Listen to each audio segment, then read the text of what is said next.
പെട്ടെന്നുണ്ടായൊരു ഐഡിയയിലാണ്. ഇപ്പോൾ ഞാൻ നിൽക്കുന്നത് തൂത്തുക്കുടിയിലോട്ടുള്ള വഴിയാണ്. വൈകൈകുളം എന്ന് പറയുന്ന സ്ഥലത്താണ്. പരിപാടി എന്താണെന്ന് വെച്ച് കഴിഞ്ഞാൽ ഇവിടെ നിന്ന് എനിക്കൊരു ചെറിയൊരു ആവശ്യമായിട്ട് ഞാൻ കാരക്കുടി വരെ പോവാണ്.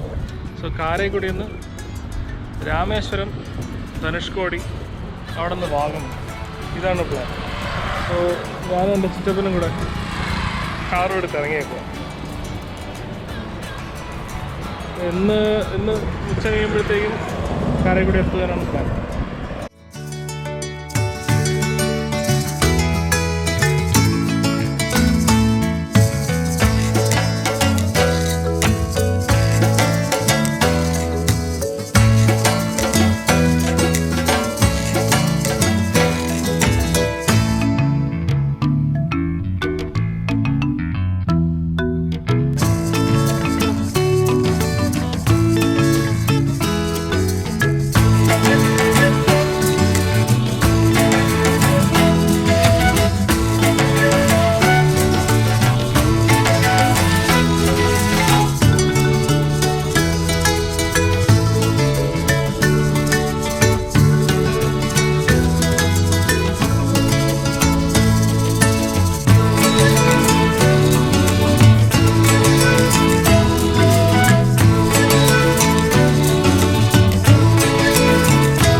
കാരക്കുടിക്ക് ഇനി ഇവിടെ നിന്ന് 18 കിലോമീറ്റർ കൊണ്ടുണ്ട്. ഒരു ഇടക്കാല ആശ്വാസത്തിന് ഒരു വടയും ചായ ആകാമെന്ന് വെച്ചിട്ട് കയറിയതാണ്.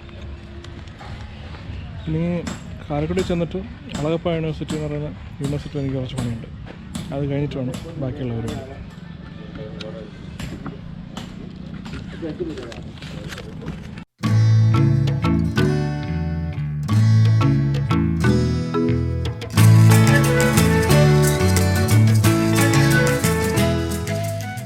Good morning Fox.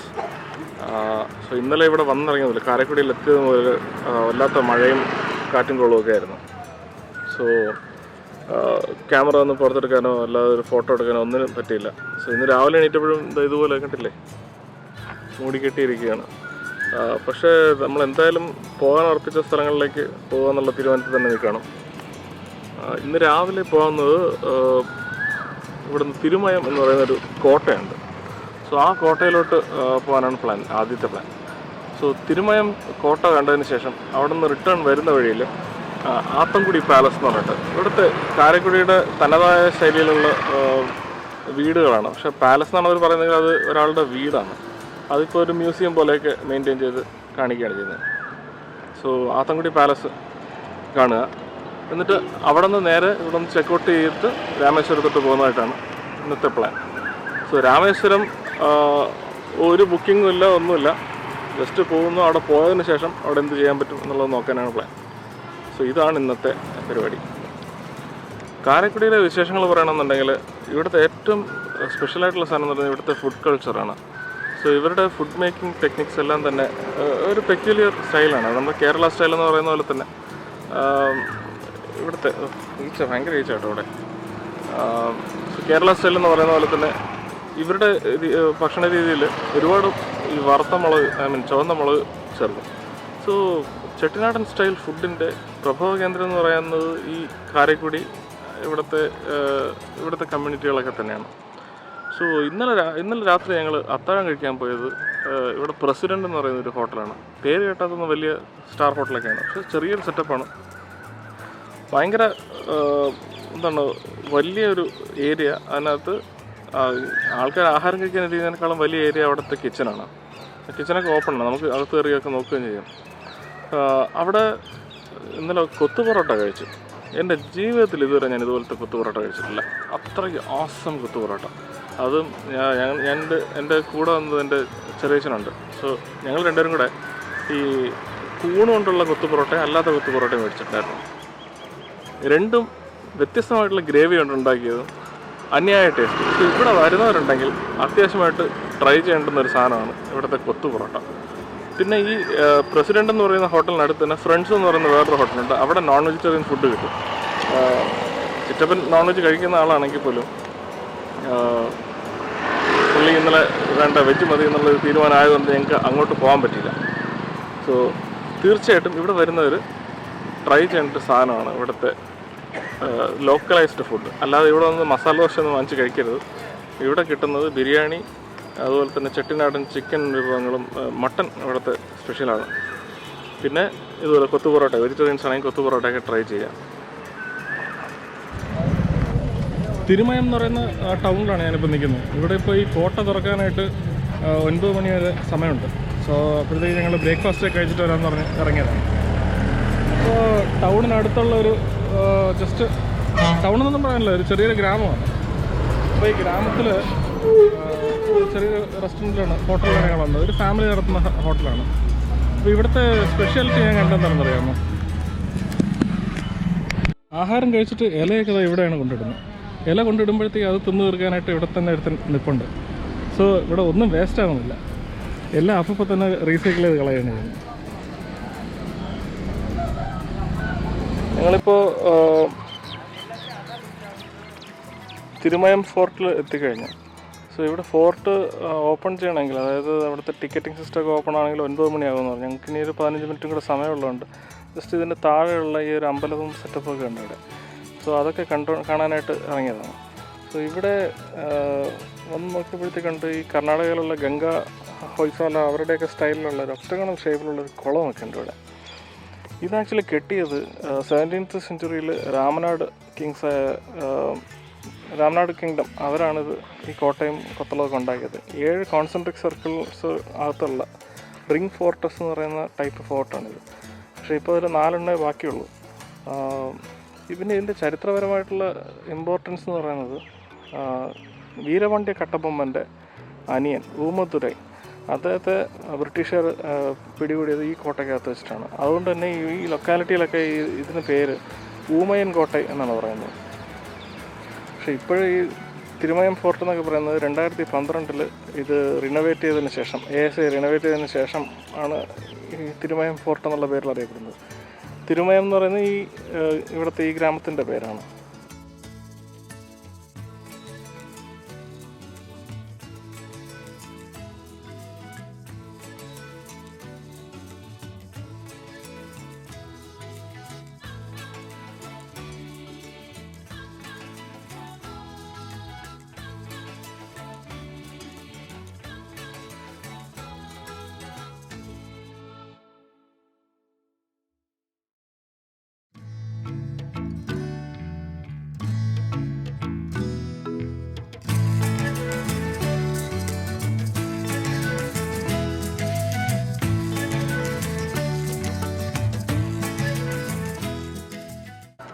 സോ ഈ മുറ്റത്ത് നോക്കുകയാണെങ്കിൽ ഇവിടെ ചെറിയൊരു റോക്ക് കട്ട് ടെമ്പിളുണ്ട്.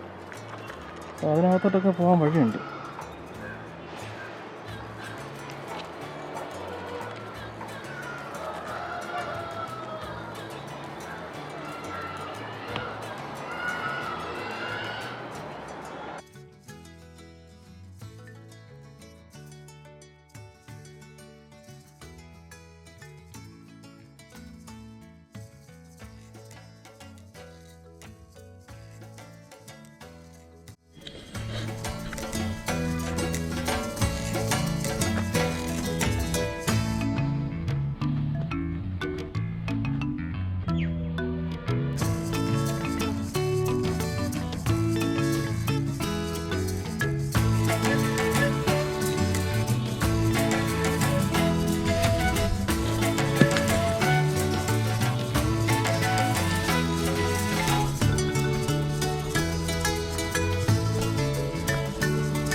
കോട്ടയ്ക്കകത്ത് വേറെ കാര്യമായിട്ടൊന്നുമില്ല.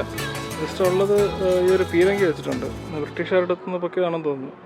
ഒരു പീരങ്കി ഉണ്ട്, പിന്നെ ഇവിടെ തന്നെ ഈ പാറയുടെ മുകളിൽ നാച്ചുറലായിട്ടുള്ളൊരു കുളമുണ്ട്. പക്ഷേ ആ കുളം ഇൻഫാക്റ്റ് ISI പ്രൊട്ടക്റ്റ് ചെയ്തിട്ടുണ്ട്. പക്ഷേ നമ്മുടെ നാട്ടുകാരത് സൂക്ഷിച്ച് ഉപയോഗിക്കുന്നില്ല. അത് കാണിച്ചു തരാം, അതിൻ്റെ വീഡിയോ ഫുട്ടേജ് ഞാൻ ഇടാം. അതല്ലാതെ വേറെ കാര്യമായിട്ടൊന്നും ഇതിൻ്റെ മുകളിലില്ല, റൂംസായിട്ടൊന്നും കാണാനില്ല. പക്ഷേ ഇവർ കരിങ്കല്ല് കൊണ്ടൊരു പ്ലാറ്റ്ഫോം പോലെ ഉണ്ടാക്കിയിട്ട് അതിൻ്റെ പുറത്താണ് ഈ പീരങ്കി വെച്ചേക്കുന്നത്. ഇത് പക്ക കൊളോണിയൽ സ്റ്റൈൽ പീരങ്കി.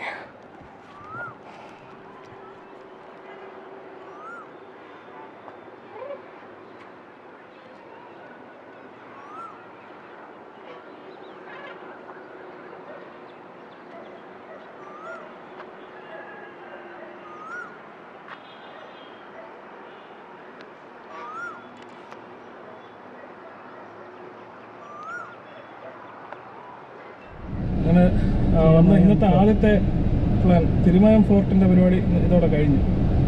ഇനി അടുത്തത് ആത്തങ്കുടി പാലസ് എന്ന് പറയുന്ന സ്ഥലത്തേക്കാണ് പോകുന്നത്. ഇവിടെ നിന്ന് അടുത്താണെന്നാണ് പറയുന്നത്. സോ അങ്ങോട്ട് പുറപ്പെടുകയാണ്.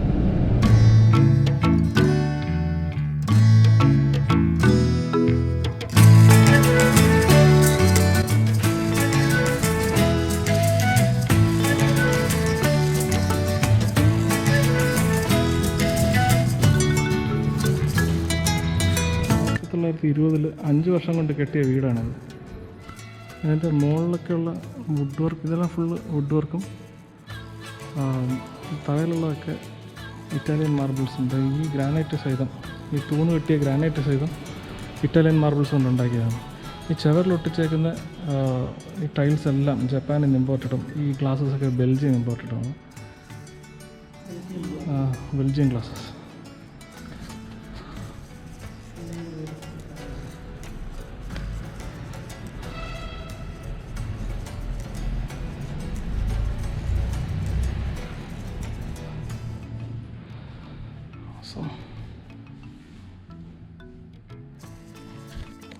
ഒരുപാട് സിനിമകളൊക്കെ ഷൂട്ട് ചെയ്തിട്ടുള്ള സ്ഥലമാണിത്. ഈ കാരക്കുടി ബേസ്ഡ് ഏതെങ്കിലും സിനിമകളൊക്കെ ഷൂട്ട് ചെയ്യുന്നെങ്കിലും എല്ലാം ഇവിടെ തന്നെയാണ് ഷൂട്ട് ചെയ്യാറുള്ളത്. ഈ ചണ്ടക്കുഴി സിനിമയിലൊക്കെ മീര ജാസ്മിൻ ഫുട്ബോൾ കളിക്കുന്നൊരു സീനില്ലേ, അതൊക്കെ ഈ നടുത്തളത്തിൽ വെച്ചിട്ടാണ് ചെയ്തിട്ടുള്ളത്.